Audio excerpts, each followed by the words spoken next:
Chapter 31, the Mauryan Empire of India. The empire united. When we read about Egypt, we learn that Egypt was divided into two parts, the Lower Egypt and Upper Egypt. The Lower and Upper Egyptians fought each other until King Narmer made them all into one country. After the Egyptians stopped fighting each other, Egypt grew to be rich and strong.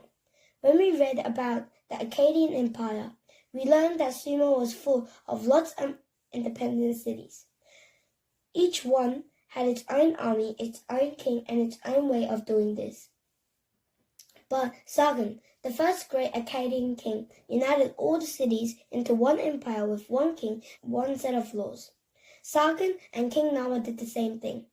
They made people who were quarreling and fighting with each other to be friends and allies. We also read about two cities that refused to be allies. Two great Greek cities, Athens and Sparta, fought with each other for years and years until both cities were weak and tired.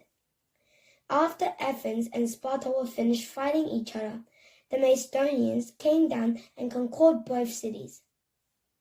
Athens and Sparta were too worn out to resist. All of these countries were weak when they were divided and strong when they were united. India was no different. When the Aryans first settled in India, they built lots of different cities. The cities belonged to many different small kingdoms.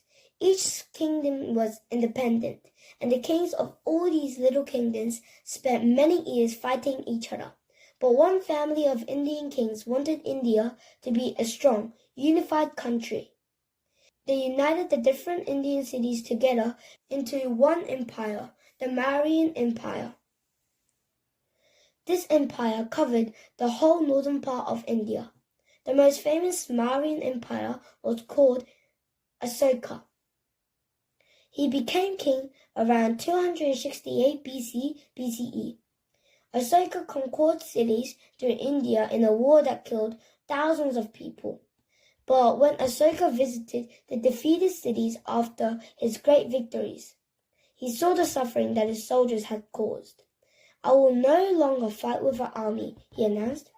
"Instead, I will draw people into my empire through honesty, truthfulness, and mercy. I will follow the teachings on Buddha and give up violence from now on." Asoka carved these ideas on stone monuments and pillars and set them all around his empire. We can still read them today. He tried to reason with his subjects rather than giving out strict, harsh commands. He tried to act kindly and mercifully to all his people. He had trees planted along the roads so that travelers could walk in the shade. He built hospitals for sick people and sick animals as well.